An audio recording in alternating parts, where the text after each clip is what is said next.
Hello दोस्तों, welcome to study IAS. सो आज हम लोग अपनी वीडियो में अपनी डेली करंट अफेयर की सीरीज को आगे बढ़ाते हुए 17 अक्टूबर 2020 के सभी इंपॉर्टेंट करंट अफेयर्स जो कि आपके एग्जामिनेशन के लिए इंपॉर्टेंट हो सकते हैं या फिर आपके एग्जामिनेशन में आने की जिनकी चांसेस ज़्यादा हैं, उसी को हम लोग अपनी वीडियो में डिस्कस करेंगे।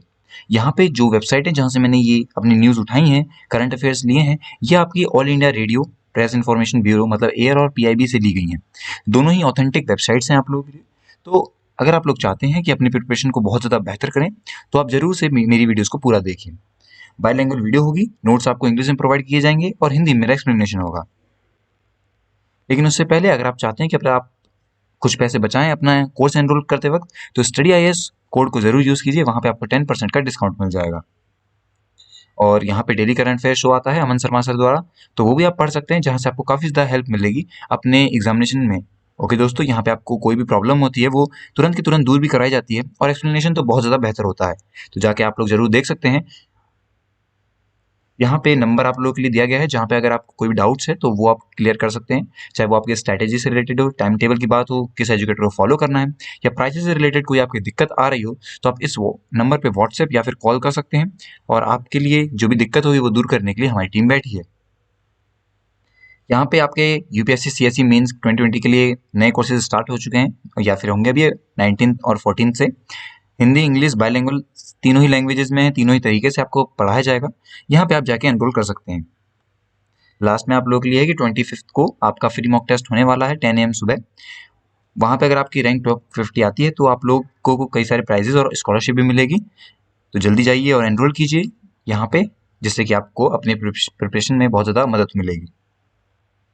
अब बढ़ते हैं न्यूज़ की तरफ। सबसे पहले आप लोगों को बता दूं मैं कि इंडिया में यहाँ पे रिफॉर्म्स देखे गए हैं कई कई सारे ग्लोबल फूड सिक्योरिटी की तरफ से। मतलब कि इंडिया ने एक कमिटमेंट दी थी ग्लोबल फूड सिक्योरिटी को, और वहाँ पे आप मान सकते हैं कि इंडिया ने काफ़ी बढ़िया काम किया है। अभी हमारे नरेंद्र मोदी जी जो हमारे प्राइम मिनिस्टर हैं, उन्होंने एक वेबिनार में मतलब कि वीडियो कॉन्फ्रेंसिंग के थ्रू अपनी यहाँ पे 75th एनिवर्सरी जो है फाओ की FAU, इसे यहाँ पे सेलिब्रेट किया है दोस्तों। ओके, तो दोस्तों यहाँ पे बात की है कि जो हमारा नेशन है उसने 17 जो नए अभी बायो फोर्टिफाइड जो वेराइटीज़ हैं क्रॉप्स की, उन्हें यूज़ करने की बात करी गई है। 17 अलग अलग तरीके के आप मान सकते हैं क्रॉप्स की वेराइटीज़ हैं, उसे हम लोग आप अभी आगे से यूज़ करेंगे। देखिए, इसका मेन जो आप कह सकते हैं एम रहता है वो ये रहता है कि जो माल न्यूट्रिशन रहता है उसे रिमूव करना। मतलब कि जिस तरीके से लोगों को आप कह सकते हैं पूरी तरीके से प्रोटीन्स नहीं मिल पाते हैं, विटामिन नहीं मिल पाते हैं, जो उनकी डेली की जो खुराक रहती है, जो बच्चे नहीं मिल पाती उन्हें उन्हें दूर करने की यहाँ पे बात करी गई है। जैसे कि हमारे किसान साथी हो गए, हमारे अन्नदाता, ओके दोस्तों, हमारे एग्रीकल्चर साइंटिस्ट हो गए, हमारे आंगनवाड़ी आशा वर्कर्स जो होते हैं, आशा वर्कर सबसे ज़्यादा मददगार होते हैं। चाहे हमारे देश में कोई भी आप कह सकते हैं प्रॉब्लम आ रही हो, तो आशा वर्कर हर तरीके से सपोर्ट करने के लिए खड़े रहते हैं दोस्तों। इनका बेसिकली यही रहता है, आप कह सकते हैं इनका एक मूवमेंट चला हुआ है माल न्यूट्रिशन के लिए। इनके काफ़ी सारा मतलब इन्होंने कोशिश की है, इनका पूरा हार्ड वर्क रहता है कि किस तरीके से ये लोग हमारे जो देश में जो पुअर जो लोग हैं, जो लोग इतना अफोर्ड नहीं कर पाते हैं, उन लोग के पास इतने पैसे नहीं होते हैं कि वो लोग जाके एक पूरी अच्छी डाइट ले सकें। ओके, उन लोगों के लिए यहाँ पे आप कह सकते हैं कि हमारी जो पूरी सरकार है ये मददगार साबित होती आई है दोस्तों। अभी आप लोग जानते हैं जिस तरीके से कोविड-19 हुआ था, तो कोरोना के किस क्राइसिस में कई लोगों तक खाना नहीं पहुंच पा रहा था। तो यहाँ पे आप कह सकते हैं आशा वर्कर्स का बहुत बड़ा रोल था कि उन लोगों ने लोगों के घर तक जाके खाना पहुंचाया था, जो कि काफ़ी बढ़िया बात है। अगर हम फाओ के बारे में बात करें, तो ये आप कह सकते हैं एग्रीकल्चर जो प्रोडक्शन है उसमें इंक्रीज़ करने की बात कर रही है। साथ ही साथ आप मान सकते हैं हमारे 130 करोड़ जो इंडियंस हैं, उसमें आप मान सकते हैं कि उनका काफ़ी बड़ा आपके रोल रहा है। ओके दोस्तों, और मैं आपको एक और बात बताता हूँ कि नोबेल पीस प्राइज़ जो है वर्ल्ड फूड प्रोग्राम का, वो भी एक अचीवमेंट रही है फाओ के लिए दोस्तों। ओके, तो ये चीज़ आपको मैं बताना चाहता हूँ, ये आप लोगों के लिए काफ़ी ज़्यादा इंपॉर्टेंट है। साथ ही साथ दोस्तों उन्होंने ये भी कहा है कि वो लोग इंडिया की तरफ से काफ़ी खुश हैं जिस तरह की उनकी पार्टनरशिप रही है, और या फिर हमारे साथ जो एंगेजमेंट रही है इनकी पिछले कुछ सालों में, उसको देखते हुए इनका मानना ये है कि इंडिया जो है, जो कमिटमेंट इंडिया ने कर रखी है कि वो किस तरीके से इंडिया में माल न्यूट्रिशन का जो आप कह सकते हैं परसेंटेज है उसे कम करने में मददगार साबित हो रहा है। तो ये न्यूज़ थी आप लोग के लिए। आई होप कि अब आपको काफ़ी कुछ क्लियर हो गया होगा कि किस तरीके से रिफॉर्म आ रहे हैं हमारे इंडिया में ग्लोबल फूड सिक्योरिटी को लेकर। नेक्स्ट हमारी न्यूज़, या फिर आप मान सकते हैं कि ये इंपॉर्टेंट बात है कि फाओ के बारे में आपको मैं थोड़ा कुछ बताना चाहता हूँ। फूड एंड एग्रीकल्चर ऑर्गेनाइजेशन इसका फुल फॉर्म है, और ये एक स्पेशलाइज्ड एजेंसी है जो कि आपकी यूनाइटेड स्टेट्स द्वारा, यूनाइटेड नेशन के द्वारा चलाई जाती है। इंटरनेशनल लेवल पर इसका काम रहता है। ये हंगर आप कह सकते हैं जो भुखमरी की जो कह सकते हैं जो अ, दिक्कत होती है उसे दूर करता है। साथ ही साथ ये न्यूट्रिशन को भी प्रोवाइड करवाता है। फूड सिक्योरिटी इसका मेन काम रह जाता है दोस्तों। अगर दोस्तों हम लोग बात करते हैं कि इसकी फाउंडेशन कब रखी गई थी, तो ये बना था आपका अक्टूबर 1945 के अंदर। और हेडक्वार्टर की बात करें तो रोम इटली के अंदर इसका हेडक्वार्टर है।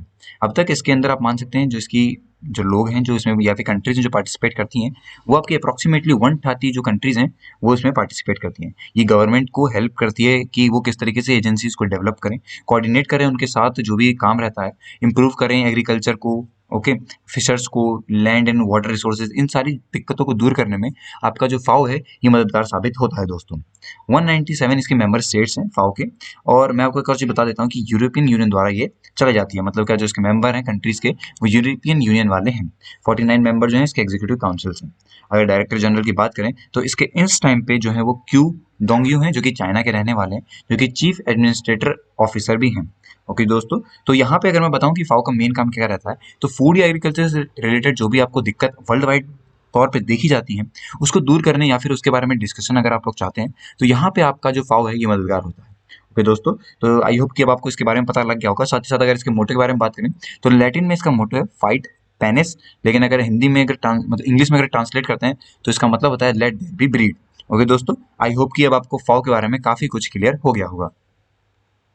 नेक्स्ट हमारी न्यूज आती है कि central national security guard NSG, इनका राइजिंग डे था, उसी को सेलिब्रेट किया है, उसी के बारे में थोड़ी चीजें। तो चीफ गेस्ट जो थे उस टाइम पे फंक्शन पे मनेश्वर में करा गया था। ओके, 36th राइजिंग डे था हमारे नेशनल सिक्योरिटी गार्ड्स का, एनएसजी से कहते हैं। और इसको आप कह सकते हैं कि जो कह सकते जिन्होंने इसका सेलिब्रेट किया था वो आपके union minister of state for home affairs हैं, श्री जी किशन रेड्डी, जिन्होंने एनएसजी को ग्रीट किया था। साथ ही साथ नरेंद्र मोदी जी ने भी इसमें, और मान सकते हैं हमारे जो यूनियन होम मिनिस्टर हैं श्री अमित शाह जी, उन दोनों ने ही मिलके इनकी सराहना करी थी कि किस तरीके से इनकी मदद रही है हमारे पूरे इंडिया में एक तरीके से सिक्योरिटी पहुंचाने में। कि कोई भी दिक्कत होती है, जो भी आप कह सकते हैं नेशनल लेवल पे कोई दिक्कत अगर आती है तो एनएसजी का सबसे बड़ा रोल रहता है। ये बिल्कुल वेल ट्रेंड लोग रहते हैं, इसमें वेल ट्रेंड कमांडोज रहते हैं जो कि जब भी दिक्कत आने पे मदद करते हैं दोस्तों। Union ministry of state for home affairs ने यह भी कहा था कि एनएसजी एक टास्क ओरिएंटेड फोर्स है जो कि कंप्लीटली एक्सट्रीमली कमांडेबल टास्क है, और टाइम टू टाइम इसे आप कह सकते हैं कि और बेहतर बनाने की कोशिश करी जाती है। Energy has played a important role in fighting the कोविड-19 पेंडेमिक। अभी कोविड-19 पेंडेमिक के दौरान भी एनर्जी का काफी बड़ा रोल रहा था कि हमारी पूरी देश में जो भी दिक्कतें आ रही हैं उन्हें दूर करने की यहाँ पे बात करी जाती है। हमारे पूरे नेशन में इनकी आप कह सकते हैं कि सर्विस रहती है एनर्जी को, जहाँ भी पूरे दिन पूरी कंट्री में अगर कोई दिक्कत आती है तो एनर्जी वहाँ पे तुरंत पहुंचाई जाती है। ओके दोस्तों, तो आई होप कि अब आपको काफी कुछ क्लियर हो गया होगा। इसका राइजिंग डे बनाया गया है 36 राइजिंग डे, तो ये बात भी आपको ध्यान रखनी है। नेक्स्ट हमारी न्यूज है कि बाबा बंदा सिंह बहादुर, इनकी 350th जयंती बनाई गई है। तो उसी के बारे में हमारे नरेंद्र मोदी जी ने एक ट्रिब्यूट करते हुए कहा था कि ये काफी बढ़िया इंसान थे। साथ ही साथ बता दूं कि इन्हें जाना जाता था कि जो उनका सेंस ऑफ जस्टिस था वो बहुत बेहतर था, कि किस तरीके से ये जस्टिस को सामने प्रस्तुत करते थे, इसलिए इन्हें काफी ज्यादा जाना जाता था। साथ ही साथ लोग काफी ज्यादा प्यार भी करते थे इनसे। और मैं बता दूं आपको कि इन्होंने काफी ज्यादा एफर्ट डाले हैं कि हमारे पूरे देश में जो पुअर कंडीशन है उसे दूर करने में, उसे एम्पावर करने में, जो पुअर्स हैं उनकी कंडीशन को बहुत अच्छा करने में उनकी मदद रही थी। तो ये सारी बातें जो हैं हमारे प्राइम मिनिस्टर नरेंद्र मोदी जी ने कही थी। तो अब आपको ये बात भी ध्यान रखनी है कि बाबा बंदा सिंह बहादुर जी, इनकी जयंती बनाई गई है, 350th जयंती। तो ये बात आपको ध्यान रखनी है। नेक्स्ट हमारी न्यूज आती है कि एनसीआरटीसी, इसने ड्रोन का यूज करने की बात कर दी गई है। तो दोस्तों कहानी कुछ इस तरीके से है कि आपकी जो मिनिस्ट्री ऑफ सिविल एविएशन है और साथ ही साथ directorate general of civil aviation, इन दोनों ने परमिशन दे दी है national capital regional transport corporation को, एनसीआरटीसी। और इसका क्या मतलब मेन काम रहता है कि इनका मानना है कि ये एक web based geographical information system बनाने वाले हैं जो कि आपका जीआईएस रहेगा, और ये काम करेगा दिल्ली मेरठ रीजन में। और रैपिड ट्रांसिट सिस्टम मतलब आरआरटी एस जो सिस्टम रहता है उस पर ये काम करेगा। मान सकते हैं आप लोग कि हम लोग ड्रोन की मदद से देख सकते हैं कि जो भी ज्योग्राफिकल कंडीशन आ रही है वो भी लाइव, तो वहां पे हमें ड्रोन जो है वो काफी ज्यादा मददगार रहेगा। ये आ रहा है आपका आरपीएएस मतलब रिमोट पायलटेड एयरक्राफ्ट सिस्टम, इसके द्वारा इसके बारे में जो भी डाटा एक्विजिशंस रहेंगी वो या फिर मैपिंग रहेगी, वो सारी चीजें जो है वो आपकी आरपीएएस करेगी दोस्तों। श्री अंबर दुबे जो कि जॉइंट सेक्रेटरी हैं मिनिस्ट्री ऑफ सिविल एविएशन ने, उन्होंने कहा और कॉन्ग्रेचुलेशन भी दिया था कि ड्रोन सर्विलेंस अप्रूवल्स देने की बात। ओके दोस्तों, देखिए सबसे बड़ा इसकी जो मददगार रहेगी वो ये रहेगी कि हमारा जो एरियल सर्विलेंस है, जिस तरीके से आप मान सकते हैं ड्रोन को अगर हम लोग उड़ा दें, ऊपर उड़ाएं, तो यहाँ पे हमें काफी ज्यादा मदद मिल जाती है कि हम पूरी जो जगह है, जो भी लोकेशन है, उसको ऊपर से देख सकते हैं और वहाँ की जो भी कार्रवाई चल रही है, जो भी वहाँ के काम हो रहे हैं, उस पर हम नजर रख सकते हैं दोस्तों। तो ये पूरा प्रोजेक्ट की प्लानिंग रही है। साथ ही साथ ये मास बेनिफिट रहेगा अगर हम ड्रोन का यूज करते हैं, क्योंकि इसमें आप मान सकते हैं कि एक आदमी दूर बैठे बैठे कहीं दूर की चीजें भी देख सकता है। तो काफी बढ़िया बात है कि एनसीईआरटी को ड्रोन को यूज करने की परमिशन मिल गई है। नेक्स्ट न्यूज है हमारी कि टीबी हारेगा देश जीतेगा, ये कमिटमेंट दी गई थी। जिस तरीके से हमारा पूरा गवर्नमेंट चाहती है कि ट्यूबरकुलोसिस को हम लोग 2025 तक खत्म कर देंगे इंडिया से, तो वहीं पे जो नागालैंड की ministry of health and family welfare है, मिस्टर एस पेंग्यू फोम, तो उन्होंने एक हैंडबुक लॉन्च करी है, टीबी हारेगा देश जीतेगा। और इस हैंडबुक में क्या किया है उन्होंने, इसमें बताया उन्होंने किस तरीके से टीबी को हम लोग दूर करने में जो भी आप कहते हैं अवेयरनेस फैलाने वाली बात है, उसे यहाँ पे रखा गया है दोस्तों। ओके, क्योंकि टीबी का जो बर्डन है नागालैंड में, उसको कम करने के लिए आप लोग मान सकते हैं कि उसकी नागालैंड की सरकार के द्वारा काफी बढ़िया कदम उठाया गया है। और मान सकते हैं हम लोग कि 2025 तक जाते जाते हमारे पूरे देश से टीबी जो है वो खत्म हो जाएगा। तो ये सारी बातें जो है मिस्टर फोम के द्वारा कहीं कहीं ये एक हैंडबुक है जो कि लॉन्च करी गई है नागालैंड के द्वारा। ओके दोस्तों, अब आई होप कि ये बात भी आपको क्लियर हो गई होगी कि किस तरीके से नागालैंड की एक नई पहल है टीबी को हराने के लिए। नेक्स्ट न्यूज आती है कि गवर्नमेंट ने बैन कर दिया है इंपोर्ट्स एयर कंडीशन के साथ रेफ्रिजरेंट्स के लिए। ओके दोस्तों, मतलब कि एसी तो बंद था बिकना, अब हम लोग रेफ्रिजरेटर मतलब कि फ्रिज जो है उन्हें भी नहीं बेच सकते।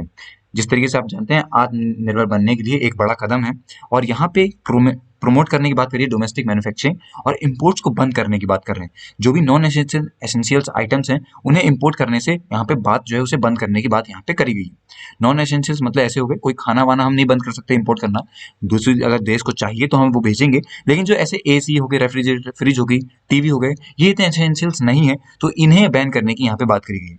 जो हमारी डीजीएफटी है, directorate general of foreign trade, उन्होंने ये नोटिफिकेशन दी है और यहाँ कहा है कि जो इम्पोर्ट पॉलिसी है एयर एसी की और रेफ्रिजरेटर की, उसे अब अमिट करके मतलब उसमें नए तौर तरीके बदल कर अब उन्हें फ्री टू प्रोहिबिटेड कर दिया गया है। मतलब कि अब ये इंपोर्ट नहीं करे जाएंगे, बैन है इसके इंपोर्ट पे। ओके दोस्तों, तो ये एक इंपॉर्टेंट न्यूज थी आप लोग के लिए।